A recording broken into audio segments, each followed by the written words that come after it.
What's up, YouTube? Coming at you with another video. Hope everybody's having a nice day. Here in Vegas, we got nice, bright blue skies. A little bit of a change of scenery from my little Civic. Battery's dead. Can't unlock it at the moment. A couple weekends ago, I went and thought I was a rally car driver. Turns out I'm not. So, anyways, need some repairs on that. But to get to what I want to talk about in this video, uh, over the weekend I was watching TV. Now, normally I don't watch TV unless it's HBO or Cinemax or something like that. Mainly I watch YouTube and Netflix, stuff like that. I do a lot of research on different things.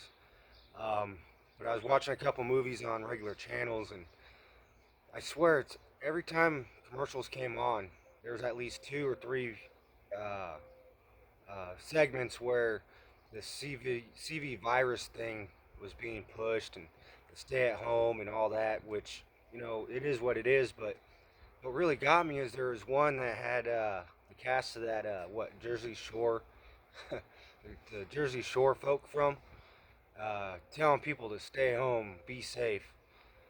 And I just had to shake my head. I mean, are we actually, as the free people of this country, listening to the cast of Jersey Shore, people that party, fuck, and fight for a living? I mean, they're literally quarantined, partying, fucking, and fighting. That's their whole job. They don't have to do anything but party, fuck, and fight. And they're telling us to stay home. I'm lucky. I'm actually working still. I mean, it is aggravating that people on unemployment are getting an extra $600 on top of whatever they're getting, which I know for a fact is at least probably $800 more than what I make in a month. Okay? So that's a little agitating. But this government has literally locked us out of our work, shut us down, paying people for not working. And mind you, this is all taxpayer money. So when we, as American people, are starting to listen to like Ellen DeGeneres talking about how it's being in jail, locked up in a multi-million-dollar mansion because she's quarantined. Get the fuck out of here with that bullshit. Alright, again, I'm one of the lucky ones. I still get to go to work, make my little bit of pennies that I do, living paycheck to paycheck. But there are people out there that are beginning to starve. There are people out there that are desperate. Uh, Brian over at Highimpactvlog says it best. Poverty kills more people than any virus will, or has. The government will kill more people and has killed more people than any virus ever thought about killing. We as a people need to wake up. We as a people need to know that we're free. No government has control over us. No neighbor has control over us. No company has control over us.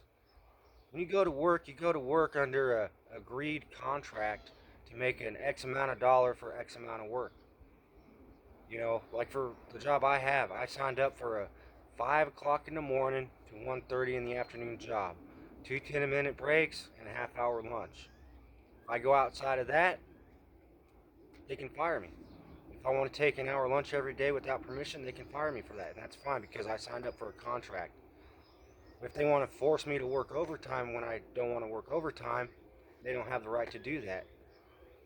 So we as a people need to understand that we are not contracted by the government. Well, I hate to say that, but we really are contracted by the government. But that's a whole nother video. But we do have rights. And under the contract of the government, those rights have been taken away. But that's because we, the people, have let them take those rights away. We have the right of free of assembly, which is why we're seeing protests. Which, in my opinion, like Brian said over at High Impact Vlogs, there's no reason to protest the government when we have rights. If business owners opened up their companies, we could get back to work. And if they don't, we can protest the business owners. So, at the end of the day, why we're listening to mainstream media, why we're listening to the cast of Jersey Shore, why are we listening to Ellen DeGeneres, to government officials, the people that could be shut down for years and not even feel the burden because they have so much goddamn money, when the people that live paycheck to paycheck like I do really need that job, really need that income. All business is essential. All business puts food on the table for somebody, whether you have a family or you don't. I don't, but I still need to eat. I still need to pay my bills. I still need a roof over my head. So the business I work at is essential to me, for me. So I hope that at some point we can get together as a people and rise up and understand that 300 plus 30 million strong is nothing compared to this measly government that has uh, somehow pulled the wool over the eyes of so many and dominated the lives of this country. At some point, I hope that we can rise up as a united front and be the sword of freedom with the shield of truth to protect us. So, that being said, know your rights. Don't be punked to your rights. And until next time, YouTube, take care.